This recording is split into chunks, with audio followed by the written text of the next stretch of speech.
오늘의 말씀은 고린도후서 5장 21절, 창세기 38장입니다. 제목을 다 함께 읽어보도록 하겠습니다. 공정하지 않은 듯 지극히 공정하신 일방적으로 약속하신 죄인을 대신 구원하시는 하나님의 의 첫 번째 시간입니다. 오늘의 말씀을 읽어보면 이렇게 되어 있습니다. 고린도후서 5장 21절에 보면 하나님이 죄를 알지도 못하신 이를 우리를 대신하여 죄로 삼으신 것은 우리로 하여금 그 안에서 하나님의 의가 되게 하려 하심이라라고 말씀을 합니다. 표준 세번역으로 읽어보겠습니다. 하나님께서는 죄를 모르신 분에게 우리 대신에 죄를 씌우셨습니다. 그것은 우리가 그리스도 안에서 하나님의 의가 되게 하려 하심입니다. 아멘. 여기서 하나님의 의가 되게 하려고 하는데 그 하나님의 의가 도대체 무엇일까라는 부분에 대해서 우리는 사실 알아야지만 하나님이 우리로 하여금 하나님의 의가 되게 하셨는데 그렇구나 할 수 있는 것입니다. 고린도후서 5장 21절의 말씀을 우리가 읽다 보면 흔히 교회에서 하는 많이 회자되고 있고 설교되어지고 또 성도들 사이에서도 어느 정도 전도 훈련을 받은 사람들은 너무나 익숙한 말로 가득 차 있습니다. 하나님이 죄를 알지도 못하신 이, 즉 흠없고 거룩하신 예수 그리스도를 우리를 대신하여 죄로 삼으셨다라는 것은 바로 속죄를 말씀하고 계십니다. 그러면서 우리로 하여금 그 안에서 예수 안에서 하나님의 의가 되게 하려 하심이라라고 합니다. 다 알겠는데 결국 도대체 하나님의 의가 무엇일까라는 부분입니다. 예를 들어서 우리로 하여금 예수 안에서 구원받게 하셨다라고 하면 이해가 아주 쉽습니다. 그런데 이 고린도후서 5장을 읽어보면 명확하게 우리가 정의를 내리듯이 하나님의 의는 이겁니다라고 하는 것이 별로 보이지 않습니다. 어쨌든 간에 우리가 다시 한번 살펴볼 필요가 있습니다. 왜냐하면 이 하나님의 의가 잘 모른다 하더라도 그 앞에 있는 것조차도 사실 동의하기가 현대사회에서는 어렵기 때문입니다. 예를 들어서 죄를 알지도 못하신 이를 우리를 대신하여 죄로 삼으셔서 죄인인 우리로 하여금 대속제물, 화목제물로 삼았다는 것이 과연 공정하냐라는 겁니다. 과거에는 그랬을지 모르지만 정말 요즘에 뉴스에도 흔히 나올 수 있는 이야기입니다. 누구 한 명 희생제물 삼아가지고 정말 좋은 글씨 담아서 온갖 미움을 쏟아 부으면 모든 사람들의 관심이 글로 가게 되고 우리는 희열을 느끼는 것이 과연 옳으냐라고 반론할 수 있기 때문입니다. 그런데 이런 논리는 사실 너무나 세상적인 논리이고 이런 논리로 인해서 우리는 흔히 요즘에도 성경 구절을 읽어나가는 성도님들이 많기 때문에 사실 고린도후서 5장 21절은 너무나 귀한 말씀인데도 불구하고 도대체 하나님의 의가 무엇인지 이해하지 못하게 만듭니다. 사실 우리가 누군가를 희생제물로 삼아서 더욱 가치 있는 일들을 해온 것들에 대해서는 종교를 떠나서 많은 사람들이 지지를 하는 경향이 있습니다. 대표적으로 우리가 민주화 시대 때 빼놓을 수 없는 게 있죠. 바로 전태일 열사라고 하는 부분입니다. 그래서 어떤 민중학자들은 전태일 열사를 20세기에 예수다라고 이야기까지 한 사람이 있을 정도입니다. 사실 그는 노동자이기 이전에 크리스찬이었죠. 그의 일기들을 보면 얼마나 많이 하나님 앞에 예수 그리스도 앞에 기도하면서 그의 신앙대로 그의 삶을 살았는지를 우리가 보게 됩니다. 그분의 신앙과 삶을 보면 오늘날 현대를 살아가는 그리스도인들은 정말 부끄럽게 짝이 없습니다. 자살이 죄냐 아니냐를 떠나서 우리들은 그런 삶조차도 살 생각을 하지 않고 사는 크리스찬들이 너무 많기 때문입니다. 조금이라도 내일 외에는 관심이 없고 내가 조금이라도 희생이 되는 것에 대해서는 매우 민감하게 거부합니다. 그런데 오늘의 말씀은 예수 그리스도에 대해서 이야기를 하면서 그것이 예수 그리스도의 사건 그 자체라기보다도 보다 근본적인 것, 하나님의 의라고 이야기합니다. 우리의 죄를 대신하여 흠없으신, 죄를 알지도 못하신 자신의 독생자 아들 예수 그리스도를 희생제물, 어린 양의 대속제물, 화목제물로 삼으신 하나님의 의는 과연 공정할 수 있다고 할 수 있는가? 정의로운가? 하나님은 그렇게 옳으신가라는 질문에 대해서 우리는 답변을 해야 합니다. 신앙적으로도 해야 할 뿐만 아니라 또는 우리가 오늘을 살아가는 많은 비크리스찬들에게 무엇인가 그리스도의 복음을 이야기할 때는 반드시 이 난간을 이겨야만 합니다. 사실 이 하나님의 의라는 것은 구약 성경에서 나와 있는 그 전통 가운데서 70인역, 즉 히브리어로 된 구약 성경에서 헬라어로 번역된 70인역 속에 그 전통이 숨겨진 비밀로 암시되어 있다가 신약 속에 예수 그리스도의 십자가와 부활 사건을 통해서 완전한 해석으로 계시되었다라고 그렇게 구약과 신약을 발전 과정 속에서 이야기할 수 있을 것입니다. 그렇다면 우리가 구약 속에 있는 이 히브리어 속의 언어 속에 담겨져 있는 하나님의 의라는 것을 우리는 살펴볼 필요가 있습니다. 사실은 그 뜻을 알려면 그것을 전달하는 형태, 즉 언어도 굉장히 중요한 역할을 하기 때문입니다. 우선 하나님의 의에 대해서 이야기할 때 한 단어로서 사실 설명하기 어렵습니다. 그래서 제가 시리즈로 1, 2, 3, 4라는 여러 가지 시리즈를 생각하면서 첫 번째 시간을 가지려고 합니다. 하나님의 의 첫 번째 뜻은 바로 언어상으로 하나님의 의는 ጼ데크, 디카이오스라는 말로 히브리어는 ጼ데크, 그 다음에 헬라어로는 디카이오스라는 말로 번역이 됩니다. 그런데 이것은 우리가 혼동해서는 안 되는 것. 윤리나 규범이 아닌 하나님과의 약속의 관계 속에 지켜지고 회복되고 보존되는 관계 속의 의라는 겁니다.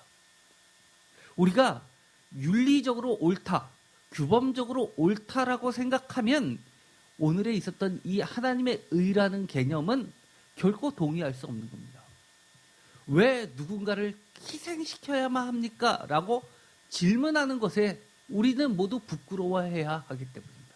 그런데 구약 성경 속에서 끊임없이 하나님께서 의를 이야기할 때 중요한 것은 어떤 윤리나 규범이 아닌 하나님과의 약속의 관계 속에서 이 의를 드러내고 계십니다. 그리고 이 하나님과의 약속의 관계 속에서 잃어버린 것들을, 잃어버리면 안 되는 것들을 지켜지고 또 잃어버린 것들에 대해서 회복시키시고 또 회복된 것을 또다시 잃어버리지 않도록 보존시키시는 하나님과 그의 백성들 사이의 관계 속의 의라는 겁니다. 대표적인 것으로 오늘의 말씀은 하나님의 의를 이야기하는데 예수 그리스도라는 중요한 매개체를 가지고 이야기합니다. 예수 그리스도로 말미암아라는 말씀을 하고 있기 때문입니다. 하나님의 의는 예수 그리스도를 말미암아, 예수 그리스도를 통해서 드러나게 됐는데 대표적으로 예수 그리스도라고 하면 마태복음에서는 예수 그리스도의 족보로부터 시작합니다.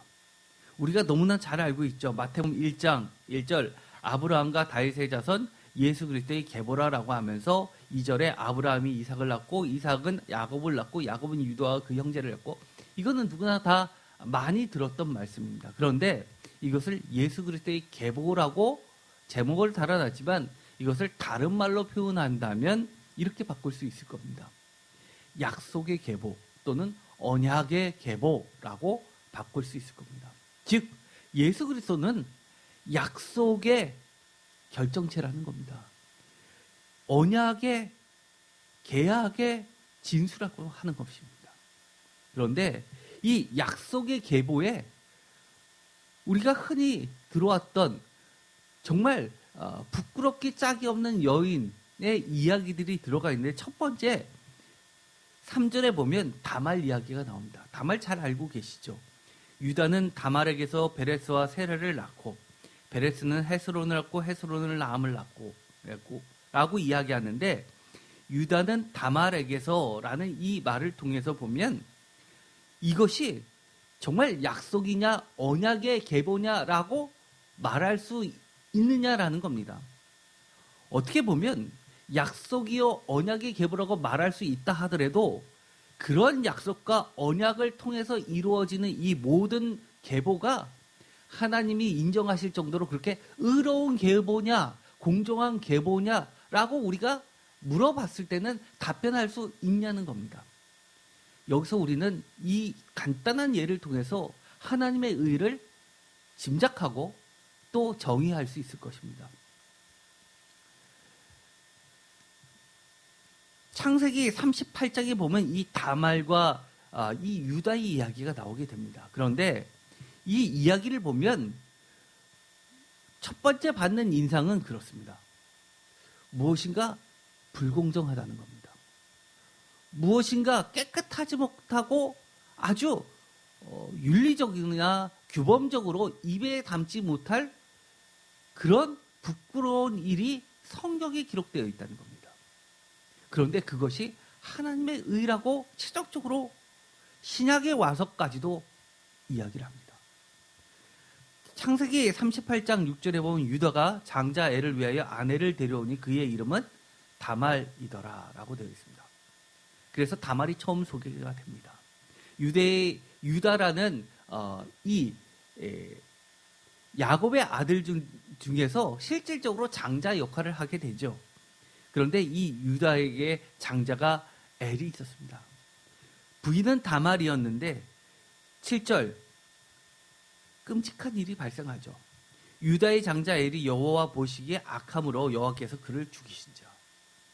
왜 죽었는지는 자세하게 설명되어 있지 않은데 여호와 보시기에 악했다라는 말과 함께 그가 죽었다라고 기록하는 것이 아니라 여호와께서 그를 죽이신지라라고 되어 있습니다. 우리는 더 이상의 추정은 할 수 없습니다. 표준세 번역에서는 주께서 그를 죽게 하셨다라고 하면서 그의 죽음을 보호하시지 않고 내버려 두셨다라고 이해할 수 있을 것입니다. 그런데 문제는 그 다음부터가 더 심각한 문제를 야기시킵니다. 지금부터는 온갖 세상의 기준에 이 규범과 윤리의 문제가 잔뜩 자세하게 기록이 되어 있기 때문입니다. 7절에는 장자 엘이 죽었는데 왜 악한지에 대해서는 전혀 설명이 없고, 이 38장의 관심은 엘의 악함에 대해서 이야기하는 것보다는 그 이후에 벌어지는 악에 대해서 이야기를 하고 있습니다. 8절 유다가 오난에게 이르되 내 형수에게로 들어가서 남편의 아우된 본분을 행하며 내 형을 위하여 씨가 있게 하라. 9절 오난이 그 씨가 자기 것이 되지 않을 줄 알므로 형수에게 들어갔을 때 그의 형에게 씨를 주지 아니하려고 땅에 설정하매. 10절 다 같이 읽겠습니다. 그 일이 여호와 보시기에 악함으로 여호와께서 그도 죽이시니. 여기서 구체적으로 나오게 됩니다. 그 전에 장자의 악에 대해서는 이유를 언급조차도 안 하셨는데 이 두 번째부터는 자세하게 그 이유를 설명하고 계십니다. 11절 유다가 그의 며느리 다말에게 이르되 수절하고 내 아버지 집에 있어 내 아들 셀라가 장성하기를 기다리라 하니 셀라도 그 형들같이 죽을까 염려함이라. 다말이 가서 그의 아버지 집에 있으니라. 12절 얼마 후에 유다의 아내 수아의 딸이 죽은지라. 유다가 위로를 받은 해에 그 친구 아들람 사람 하라와 함께 딥나로 올라와서 자기의 양털 깎는 자에게 이르렀더니 어떤 사람이 다말에게 말하되 내 시아버지가 자기의 양털을 깎으려고 딥나에 올라왔다 한지라. 14절 그가 그 과부의 의복을 벗고 너울로 얼굴을 가리고 몸을 휩싸고 딥나 길 곁 에나의 문에 앉으니 이는 셀라가 장성함을 보았어도 자기를 그의 아내로 주지 않음으로 말미암이라. 여기서 문제가 되는 게 무엇인지는 잘 알죠. 장자라는 고대 사회의 중요한 직책은 감을 잇는 것입니다. 그래서 남편이 죽었을 때는 그 동생들이 형을 대신해서 그 가문을 잇게 해주는 전통이 있었습니다. 그런데 그것이 지켜지지 않자 이런 방법을 생각하게 됩니다. 15절 그가 얼굴을 가리었으므로 유다가 그를 보고 창녀로 여겨. 16절 길 곁으로 그에게 나아가 이르되 청하건대 나로 내게 들어가게 하라 하니 그의 며느리인 줄을 알지 못하였습니다. 그가 이르되 당신이 무엇을 주고 내게 들어오려느냐. 유다가 이르되 내가 내 떼에서 염소 새끼를 주리라. 그가 이르되 당신이 그것을 줄 때까지 담보물을 주겠느냐. 18절 유다가 이르되 무슨 담보물을 내게 주랴. 그가 이르되 당신의 도장과 그 끈과 당신의 손에 있는 지팡이로 하라. 유다가 그것들을 그에게 주고 그에게로 들어갔더니 그가 유다로 말미암아 임신하였더라. 여기서 더욱 문제를 복잡하게 만든 건 바로 이겁니다. 그가 유다로 말미암아 임신하였더라. 19절 그가 일어나 떠나가서 그 너울을 벗고 과부의 의복을 도로 입으니라. 유다가 그 친구 아둘람 사람의 손에 부탁하여 염소 새끼를 보내고 그 여인의 손에서 담보물을 찾으려 하였으나 그가 그 여인을 찾지 못한지라. 그가 그곳 사람에게 물어 이르되 길곁 에나임에 있던 창녀가 어디 있느냐. 그들이 이르되 여기는 창녀가 없느니라. 22절 그가 유대에게로 돌아와 이르되 내가 그를 찾지 못하였고 그곳 사람도 이르기를 거기에는 창녀가 없다 하더이다 하더라. 23절 유다가 이르되 그로 그것을 가지게 두라. 우리가 부끄러움을 당할까 하노라. 내가 이 염소 새끼를 보냈으나 그대가 그를 찾지 못하였느니라. 24절부터 다시금 다말이 등장합니다. 석 달쯤 후에 어떤 사람이 유다에게 일러 말하되 내 며느리 다말이 행음하였고 그 행음함으로 말미암아 임신하였느니라. 유다가 이르되 그를 끌어내라 불사르라. 25절 여인이 끌려나갈 때 사람을 보내어 시아버지에게 이르되 이 물건 임자로 말미암아 임신하였나이다. 청하건대 보소서 이 도장과 그 끈과 지팡이가 누구의 것이니까 한지라. 26절 다 같이 읽겠습니다. 유다가 그것들을 알아보고 이르되 그는 나보다 옳도다. 내가 그를 내 아들 셀레아에게 주지 아니하였음이로다 하고 다시는 그를 가까이 하지 아니하였도다. 해산할 때 보니 쌍태라. 26절 뭐라고 되어 있습니까? 그는 나보다 옳도다. 쉽게 말해서 그녀는 의롭도다 입니다. 그리고 나서 이 이야기는 아까 읽었었던 것처럼 하나님에 의해서도 의롭다고 인정을 받게 됩니다. 어떻게 해요? 하나님께서 왜 의롭다라고 여겨주시냐라는 겁니다. 바로 예수 그리스도의 계보 속에 첫 번째 여인으로 들어간 자이기 때문입니다. 여러분들은 어떻게 생각하십니까? 왜 이런 상황 속에서 과연 의롭다라고 할 수 있냐는 겁니다. 하나님의 의가 이 다말의 의로움과 같은 것이라면 과연 세상 사람들이 하나님의 의를 인정할 수 있냐는 겁니다. 여기서 우리는 하나님의 의에 대한 개념이 세상의 윤리나 규범에 따른 의를 뛰어넘지 못하고 있기 때문입니다. 과연 하나님의 의는 무엇이길래 창세기 때부터 하나님께서 이것이 하나님 자신이 인정한 의의 대표적 사건이야라고 이야기를 하시냐 말입니다. 이것은 우리의 인간적인 눈으로 보았을 때는 과정이 잘못되었으니 불공정하다 라고 할 수 있지 모르겠지만 불공정 듯하지만 지극히 공정하신 일방적으로 약속하신 하나님의 의라는 겁니다. 즉 하나님의 의는 관계 속의 의라는 겁니다. 언약 속의 의라는 겁니다. 하나님의 일방적인 계약에 신실하신 의라는 겁니다.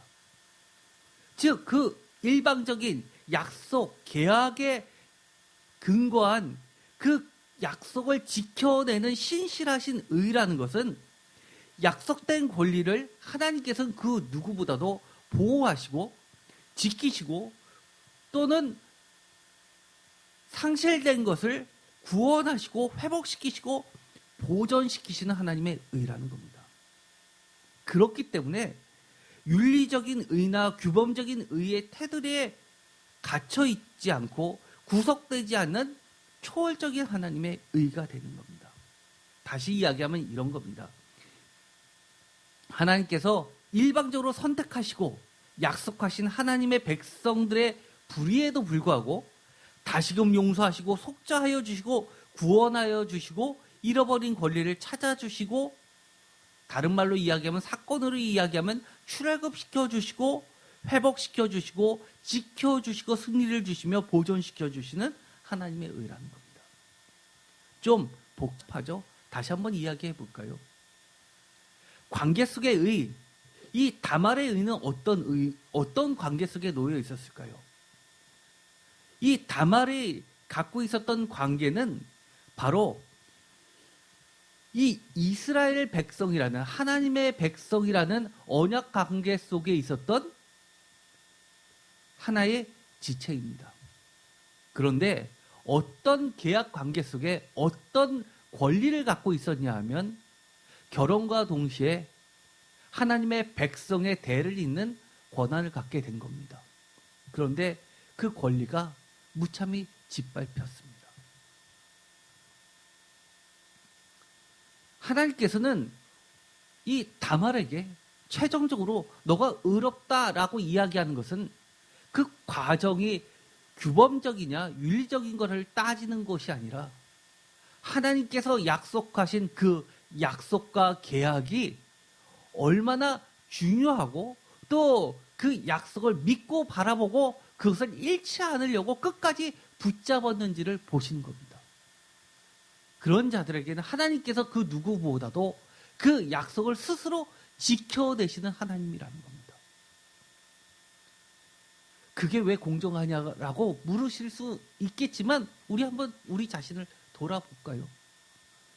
우리가 우리의 권리를 지켜낼 수 있을까요? 세상이 그렇게 만만합니까? 여러분의 의가 어떠한 경우에라도 흔들리지 않으실 자신이 있으십니까? 성경은 그렇게 이야기하지 않습니다. 누구나 죄인이라고 이야기합니다. 그럼에도 불구하고 하나님께서는 자신의 백성들을 아브라함을 일방적으로 선택해 주셨습니다. 그리고 나서 많은 아브라함의 실수에도 불구하고 끊임없이 아브라함을 지켜내고 계셨습니다. 언제까지요? 하나님께서 약속하신 것까지. 어디까지요? 아브라함에서, 이삭에서, 야곱에서, 12지파에게서 그 이후에까지 하나님은 신실하게 그 약속을 지켜내고 계셨던 겁니다. 비록 그 죄가 있고 허물이 있다 하더라도 하나님은 그 약속 때문에 그 언약 때문에 지켜내시고 계셨던 겁니다. 중간에 가끔 이런 분들을 보게 되죠. 우리가 심지어 자녀들도 그렇습니다. 엄마나 아빠가 자녀에게 약속을 해 주십니다. 이렇게 하면 내가 이렇게 할게. 그런데 이 자녀가 어떻습니까? 가만 보니까 나는 노력을 하는데 그 약속을 성취하지 못할 것 같습니다. 내가 그 목표까지 못 갈 것 같습니다. 그러면 중간에 나는 그걸 포기합니다. 또는 이럴 수도 있습니다. 나는 계속해서 약속을 지켜나가고 있는데 그 약속이 성취되는 시간이 내가 지금 그것을 갖고 싶은 시간보다 너무 길다고 느껴질 때는 아예 포기를 해버리게 됩니다. 그런데 하나님은 하나님과의 약속을 기억하고 그것을 놓지 않으려고 끝까지 붙잡는 자에 대해서는 하나님께서 그를 의롭다 여겨주시는 겁니다. 그것이 바로 하나님과의 관계 속에서, 하나님과의 일방적인 언약 가운데서, 하나님의 신실한 가운데서 드러나는 하나님의 의입니다. 오늘 사도 바울은 이렇게 이야기합니다. 우리로 하여금, 우리는 어떤 자들이냐면 죄가 있는 우리들입니다. 그런데도 불구하고요, 하나님께서는 우리를 하나님의 의가 되게 하신다고 하셨습니다. 어떤 방법을 통해서요? 하나님의 약속을 통해서. 그 약속이 무엇이냐면 예수 그리스도라는 겁니다. 영원한 약속. 구약 때부터, 창조 전부터 약속하신 예수 그리스도를, 메시아를 통해서 우리에게 하나님의 의가 되게 하셨다는 겁니다. 우리가 만약에 우리 스스로 어떤 의를 달성할 수 있다고 가정한다면 사실 하나님의 의라고 고백하기 어려울 겁니다. 그러나 그것이 불가능하기 때문에 우리는 하나님의 의에 도달할 수가 없기 때문에 그 약속이 성취되는 길은 결국은 하나님으로부터 시작되고 하나님으로부터 이끌어지고 하나님에 의해서 맞춰져야지만 그 의에 도달할 수 있는 겁니다. 결국은 키는 하나님께 주어져 있다는 겁니다. 우리는 그 긴 하나님의 절대 주권과 은혜 앞에 나아간다는 사실이, 그리고 끊임없이 거기다 소망을 두고 믿음을 지켜나가는 것이 중요하다는 것을 이야기합니다. 예를 들어서 고린도후서 5장 18절에 이렇게 고백하고 있기 때문입니다. 모든 것이 하나님께로서 났으며 그리스도로 말미암아 우리를 자기와 화목하게 하시고 또 우리에게 화목하게 하는 직분을 주셨느니라. 19절 곧 하나님께서 그리스도 안에 계시사 세상을 자기와 화목하게 하시며 그들의 죄를 그들에게 돌리지 아니하시고 화목하게 하는 말씀을 우리에게 부탁하셨느니라. 사실 이 말씀을요, 쪼개서 몇 가지로 나눠서 생각해 볼 수 있습니다. 모든 것이 하나님께로부터 났으며 라는 이 말은 하나님께서 만물의 창조주이시며 주권적으로 선택하시고 약속하신 하나님이라는 뜻입니다. 하나님의 백성을 하나님께서 일방적으로 선택하시고 그와 계약을 맺어 주셨다는 겁니다. 만물은 어떻게 스스로 자라나는 것이 아니라 하나님으로부터 났다고, 시작이 되었다고 이야기를 합니다. 그런데 두 번째 이야기하는 것은 그리스도로 말미암아라고 이야기합니다.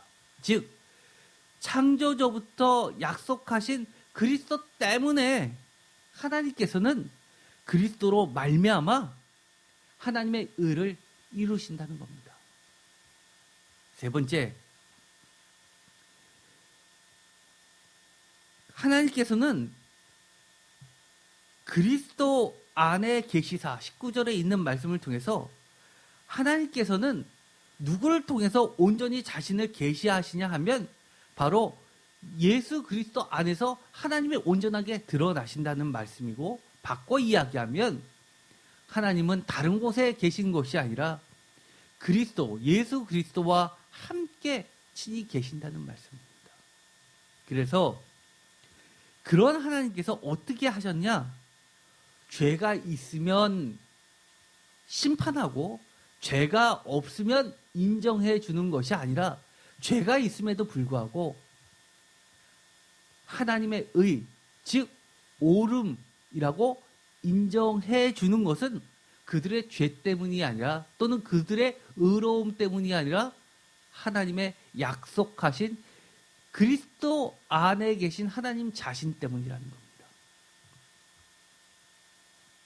그렇게 함으로써 그들의 죄를 그들에게 돌리지 아니하시고, 즉 용서와 구원을 베푸시면서 결국 최종적으로 자기와 하나님과 화목해 하신 하나님이라는 겁니다. 그렇기 때문에 하나님의 그 의는 공정하고 또 옳고 그리고 지극히 의롭다라고 이야기할 수 있는 겁니다. 어떤 분들은 그럴 겁니다. 그거야말로 불공평한 거 아닙니까? 왜 하나님 안에만 의가 있다고 이야기합니까? 여러분은 어떻게 생각하시나요? 저는 하나님 외에 의를 찾아볼 수 없기 때문에 하나님을 믿는 겁니다. 예수 그리스도를 믿는 겁니다. 요즘에 그런 얘기들을 많이 하죠. 민주당에는 민주가 없고, 정의당에는 정의가 없고, 국민의힘 안에는 국민이 없고, 정의는 내 편이 되면은 언제든지 이용하고, 남의 편이 됐을 때는 철저하게 그것을 무너뜨리는 그런 것이 무엇은 정의라고 이야기를 할 수 있겠습니까?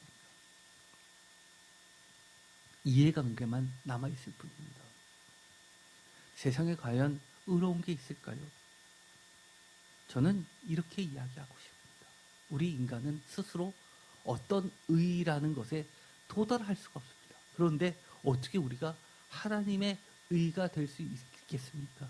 그것은 모든 것이 하나님께로서 났기 때문에 하나님에 의해서 하나님이 계신 예수 그리스도에 의하여 예수 그리스도로 말미암아 비로소 하나님께서 그 약속하신 그 계약 때문에 우리의 죄를 우리에게 돌리지 않으셨기 때문에 하나님의 의가 될 수 있는 거라고 말씀을 드리고 싶습니다. 이제 여러분 머릿속에는 하나님의 의, 옳음이라고 하는 것이 어떤 의미로 다가옵니까? 여전히 규범 속에서, 윤리 속에서 하나님의 의를 발견하십니까? 아니면 하나님과의 관계 속에서, 신앙 속에서 하나님의 의가 발견되십니까? 저는 만약에 우리의 자녀들이 내가 세상에서 옳게 살면 되지, 정의롭게 살면 되지, 굳이 신앙을 가질 필요가 뭐가 있습니까? 내가 바르게 살고 착하게 살면 되고 성실하게 살면 되지라고 말한다면 그거야말로 옳지 않다라고 이야기해 주고 싶습니다. 아직도 많은 분들이 나는 스스로 크리스찬이라고 하면서 가장 기본적인 것, 예수 그리스도를 통해서 예수 그리스도로 말미암아 이루어 주시는 하나님의 의에 대해서 제대로 이해하지 못한다면 우리는 어쩌면 참다운 신앙인은 결코 될 수 없을 것입니다.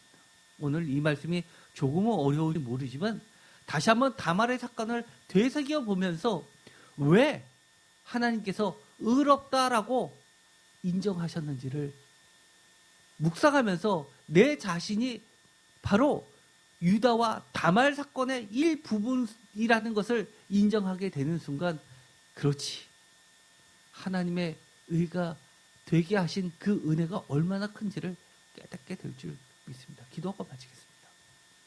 하나님 감사합니다. 오늘 하나님의 의에 대해서 다시 한번 보게 되었습니다. 아직도 우리의 눈이 우리 스스로가 의로울 수 있다라고 생각하는 것 자체를 하나님께서 파해 주시고 하나님과의 약속의 올바른 관계 속에서 일방적으로 하나님께서 우리에게 베풀어 주신 그 의를 쫓아 사는 참된 신앙인이 되게 하여 주시옵소서. 이 예수 그리스도의 십자가 고난의 고난주간을 겪으면서 우리 자신이 얼마나 하나님 앞에 의롭지 못하다는 걸 인정하게 하시고 예수 그리스도 안에 계신 하나님 스스로께서 지켜내시는 그 신실하신 하나님의 의를 우리가 받아들일 수 있게 하여 주시옵소서. 예수 그리스도의 이름으로 기도드립니다. 아멘.